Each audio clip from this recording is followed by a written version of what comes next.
AP రాజకీయాలను కుదిపేస్తున్న అంశం mega DSC. కూటమి ప్రభుత్వం వచ్చిన తర్వాత జరిగిన డిఎస్సి రిక్రూట్మెంట్లో అవకతవకలు జరిగాయనేది వైసీపీ ప్రధాన ఆరోపణ. అలాంటిదేమీ జరగలేదని దమ్ముంటే చర్చకు రావాలని డిమాండ్ చేస్తుంది ఇటుపక్క టీడీపీ. కానీ డిఎస్సిలో అవకతవకలు జరిగాయేమో అంటూ అనుమానం కలిగేలా కర్నూలు జిల్లా వల్లూరులో ఎస్జీటీగా జాబ్ చేస్తున్న వ్యక్తి వ్యవహారం కనిపిస్తుంది. ఇప్పుడు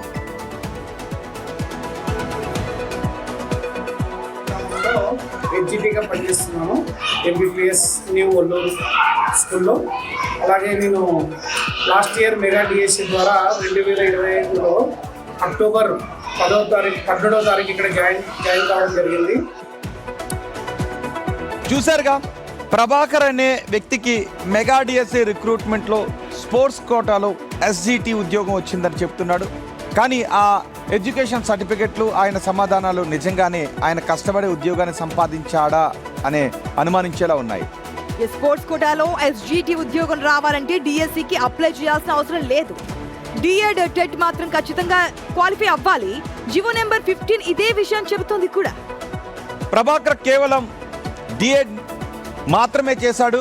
2022, 2024, 2025లో టెట్ రాసిన క్వాలిఫై కాలేదు. బీసీ సామాజిక వర్గానికి చెందినటువంటి వారు టెట్ లో క్వాలిఫై అవ్వాలంటే 75 మార్కులు రావాల్సి ఉంటుంది. కానీ ఆయనకు 65 మార్కులకు మించి ఎప్పుడు రాలేని పరిస్థితి ఇక్కడ చూస్తున్నాం. దీని గురించే బిగ్ టీవీ ప్రతినిధి ఆయనకు కాల్ చేసి అడిగితే 2017లో టెట్ రాశాను అని సమాధానం చెప్పాడు. ఈ సమాధానమే మరిన్ని అనుమానాలను పెంచుతోంది. 2022లో డిఎడ్ చేస్తే 2017లో టెట్ ఎలా రాస్తాడు? డిఎడ్ కంప్లీట్ అయిన తర్వాత టెట్ రాశాడా? ఈ చిన్న లాజిక్ ఎలా మిస్ అయ్యాడు ప్రభాకర్? టెట్ క్వాలిఫై కాకుండా స్పోర్ట్స్ కోటాలో ఎలా జాబ్ వచ్చిందని క్వశ్చన్ చేస్తే ఏమో నాకు తెలియదు అంటూ ఆన్సర్ ఇచ్చాడు. కొంచెం నవ్వు వస్తూ ఉంటుంది ఆన్సర్ చూస్తే. అంటే ఎట్లా వచ్చిందన్న మీకు ఎస్జిటిలో స్పోర్ట్స్ కోటాలో ఎట్లా వచ్చింది జాబు? అంటే టెట్ క్వాలిఫై ఉండాలి కదా.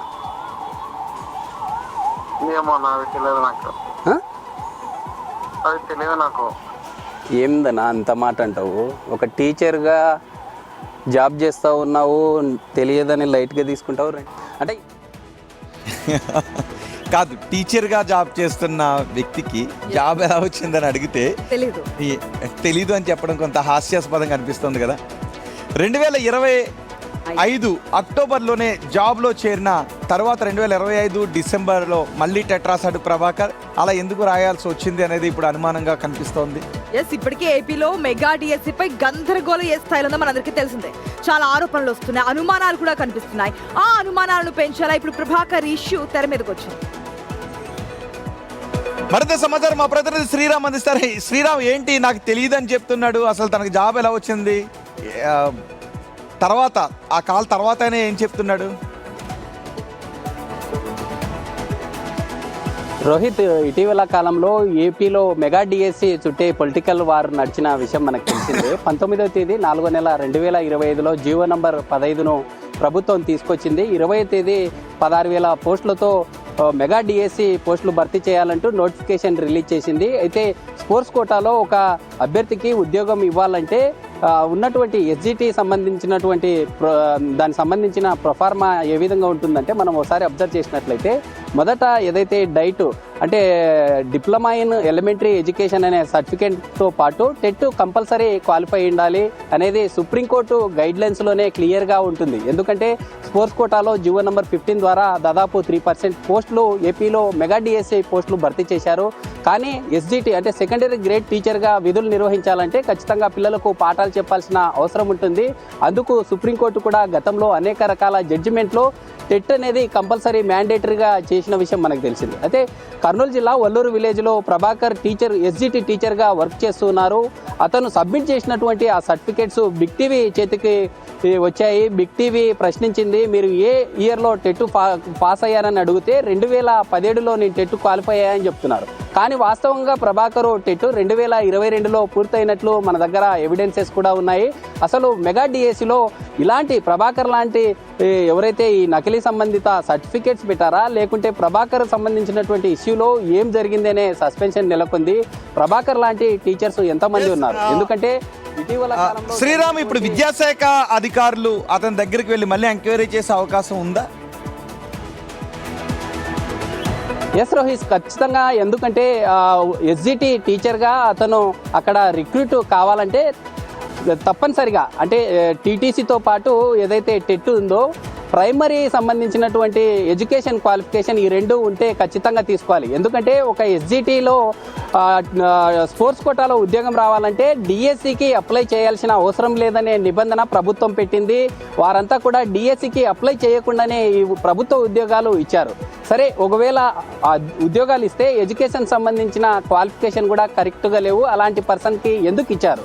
ప్రభాకర్కి నిజంగా 2017లో క్వాలిఫై ఉంటే అది వాస్తవంగా పరిగణలోకి తీసుకునే అవకాశం లేదు. 2022లో అతనికి సర్టిఫికేట్ ఉండి ముందు అతను క్వాలిఫై అయినట్లు చూపించడానికి అవన్నీ కూడా ఇవి ఎవిడెన్స్గా ఉన్నా కూడా ఖచ్చితంగా వాటిని యాక్సెప్ట్ చేసే ఛాన్స్ ఉంది. ప్రభాకర్ లాంటి వాళ్ళు జిల్లాలో చాలా మంది ఉన్నట్లు తెలుస్తుంది. ఏపీలో మెయిన్ గా మెగా డిఎస్సిలో స్పోర్ట్స్ కోటాలో అవకతవకలు జరిగాయని చెప్పి క్లియర్ కట్ గా చెప్తోంది. కూటమి ప్రభుత్వం సవాల్ కూడా చేస్తోంది. ఈ పరిణామాలు ఏ విధంగా టర్న్ కాబోతున్నాయి ఇప్పుడు?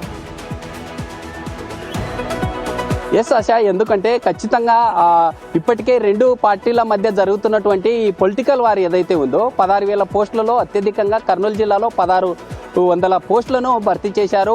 అందులో ప్రధానంగా దాదాపు 400 పోస్టుల మేర ఎస్సిటి సంబంధించినటువంటి స్పోర్ట్స్ కోటాలో భర్తీ చేశారు.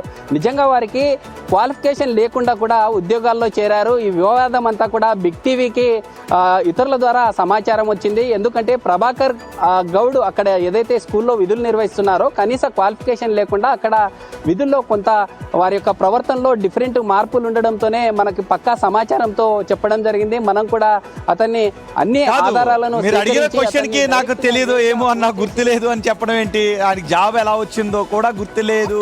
తర్వాతైనా క్లారిటీ ఇచ్చారా తనకి జాబ్ ఎట్లా వచ్చిందో డిఎస్సి సంబంధించి స్పోర్ట్స్ కోటాలో అనేది? రోహిత్, ఆశ, ఖచ్చితంగా. ఎందుకంటే రెండు తెలుగు రాష్ట్రాల్లో ఇప్పుడు ప్రజెంట్ బర్నింగ్ టాపిక్.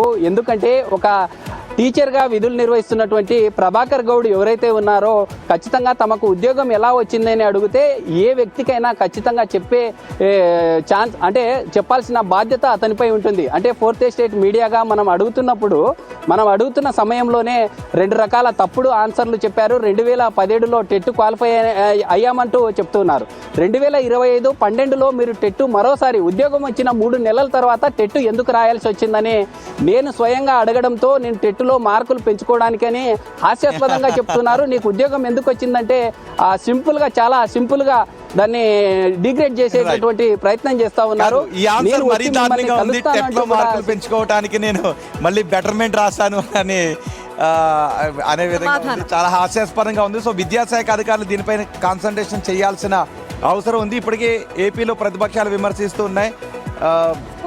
మెగా డిఎస్సిలో చాలా అవకతవకలు జరిగాయి, అనర్హులకు జాబులు ఇచ్చారు అని. సో ఇక్కడ చూస్తూ ఉంటే ఈ వ్యక్తిని చూస్తూ ఉంటే ఆ డౌట్ మరింత బలపడుతూ ఉంది. చూద్దాం మరి విద్యాశాఖ అధికారులు కాన్సన్ట్రేషన్ చేస్తారో లేదు. అండ్ ఇంకొకసారి కుదిరితే శ్రీరామ్ నేరుగా ఆ వ్యక్తి దగ్గరికి వెళ్ళి బిగ్ టీవీ కెమెరా మైక్ 2 తీసుకుని వెళ్ళి ఒక్కసారి ఇంటర్వ్యూ చేయండి. కొన్ని క్వశ్చన్స్ అడిగి చాలా వాస్తవాలు వెలుగుతాయి.